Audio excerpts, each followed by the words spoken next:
Friends, welcome back to my channel Diksha की classes, जहां मैं आज आपको बताने वाली हूं कुछ इंपॉर्टेंट पॉइंट्स अबाउट द रैखिक समीकरण मतलब कि लीनियर इक्वेशन के बारे में कुछ इंपॉर्टेंट पॉइंट्स आपके साथ शेयर करने वाली हूं। और जैसा कि इस चैप्टर की शुरुआत हम पिछले वीडियो में कर चुके हैं, तो आप लोग सबसे पहले मेरे इस वीडियो के डिस्क्रिप्शन बॉक्स में जाकर चेक करिएगा। मैं वहाँ पर पहले वाली वीडियो की लिंक को अटैच कर रही हूँ, जिससे कि आपको जो चीज़ें मैं यहाँ पर नहीं बता पा रही हूँ तो वो आप वहाँ जाकर चेक कर सकते हैं उस वीडियो में।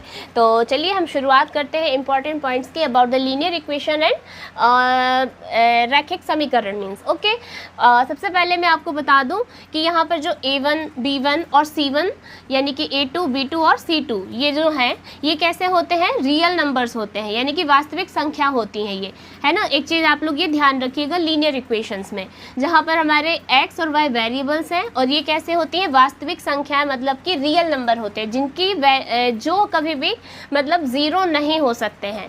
ठीक है, मतलब ये कभी भी आपके यहाँ पर ज़ीरो नहीं होने चाहिए, ना तो कभी ये C1 ज़ीरो हो सकता है, ना ही कभी ये C2 ज़ीरो हो सकता है। ठीक है, क्योंकि इनका मान अगर ज़ीरो हो गया तो फिर हम निकालेंगे किसका। फिर हम बात करेंगे यहाँ पर अधिकतम घात की। अधिकतम घात किसकी, जो वेरिएबल्स हैं। ये रैखिक समीकरण क्यों होते हैं, क्योंकि यहाँ पर जो हमारा x और y होता है, x और y मतलब कि जो वेरिएबल्स होते हैं इनकी जो मैक्सिमम पावर, अधिकतम घात मतलब कि क्या होता है, मैक्सिमम पावर जो होती है वो कितनी होती है, एक होती है। एक कैसे, जैसे आप यहाँ पर देखोगे वेरिएबल की कोई घात लगी है मतलब पावर लगी है 2, 3, 4, 5 कुछ नहीं, तो यहाँ पर अधिकतम घात कितनी है, एक है। वैसे यहाँ y की भी अधिकतम घात कितनी है, एक है। Similarly here also, similarly here also. तो इट मीन्स कि यहाँ पर जो आपके वेरिएबल्स होते हैं, या फिर आप जो भी कह लो कि यहाँ पर जो अधिकतम घात होती है लीनियर इक्वेशंस की यानी कि रैखिक समीकरण की, वो कितनी चलती है, हमेशा एक चलती है। इसीलिए ये क्या कहलाते हैं, आपके रैखिक समीकरण मतलब कि लीनियर इक्वेशन होते हैं।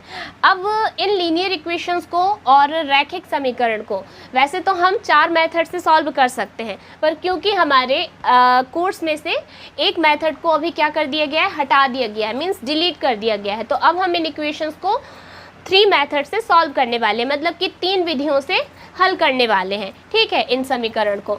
तो वो 3 विधियां कौन कौन सी हैं, लेट मी टेल यू। पहली विधि है यानी कि फर्स्ट मेथड जो है वो है सब्स्टिट्यूशन।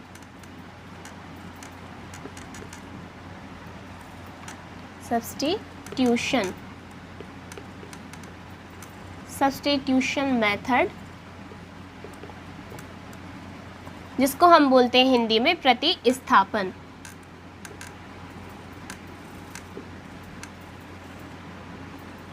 दूसरी मेथड हमारी जो होगी वो होगी एलिमिनेशन।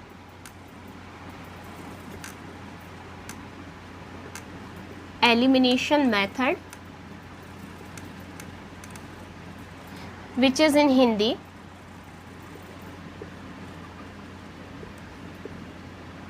विलोपन विधि।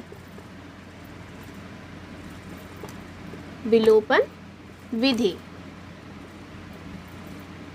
आप लोग चाहे तो कॉपी में इसको नोट डाउन कर सकते हैं, क्योंकि I am teaching you just like tuition. जैसे मैं ट्यूशन में अपने स्टूडेंट्स को एक एक चीज़ डिटेल में बताती हूँ और नोट डाउन करने को बोलती हूँ, तो similarly I will tell you also, और कि आप लोग इसको क्या करें, नोट डाउन करें, और साथ ही साथ में जो भी आपको डाउट होता है तो वो आप मुझे कमेंट बॉक्स में कमेंट करके पूछ सकते हैं कि आपको कहाँ पर इसमें कुछ समझ में नहीं आ रहा है या क्या आपको यहाँ पर ट्रिगर्ड कर रहा है। ओके, सो थर्ड मेथड जो हमारी रहेगी वो रहेगी ग्राफिकल।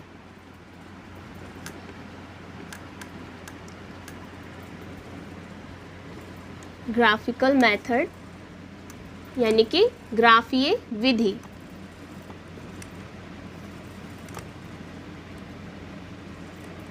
वैसे तो ग्राफीय विधि आपको पहले है, लेकिन मैं जिस सीक्वेंस में आपको पढ़ाने वाली हूँ, मतलब कि समझाने वाली हूँ कि इन इक्वेशंस को हम किस सीक्वेंस, कौन सी विधि से सॉल्व करेंगे पहले, तो उस सीक्वेंस में मैंने इसको लिख रखा है। ठीक है, तो कहीं भी अगर आपको कोई डाउट होता है मेथड्स को लेके समझने में कि कौन सी मेथड क्या है, तो वो मैं आपको एक एक करके समझाऊंगी। वैसे तो हर एक मेथड को मैं एक पूरे फुल वीडियो में एक मेथड को सॉल्व करने वाली हूँ। ठीक है, तो आई थिंक आप लोगों को इतना क्लियर तो हो गया होगा कि जो विधि है वो कौन कौन सी है हमारी, सब्स्टिट्यूशन मेथड यानी कि प्रतिस्थापन विधि, एलिमिनेशन मेथड मतलब कि विलोपन विधि, और ग्राफिकल मेथड मतलब कि ग्राफी विधि।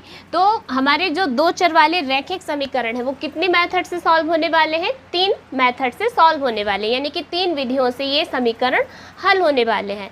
तो आई थिंक आज के लिए इतना काफ़ी है, और कल से हम स्टार्ट करेंगे इससे रिलेटेड सारे एग्जाम्पल और क्वेश्चंस को। ओके, सो तब तक के लिए देखते रहिए मेरी जो पुरानी वीडियोस हैं, और अगर आपको कोई डाउट होता है तो let me know your doubts through the comment box. Okay, so thank you so much. तब तक के लिए टाटा बाय बाय।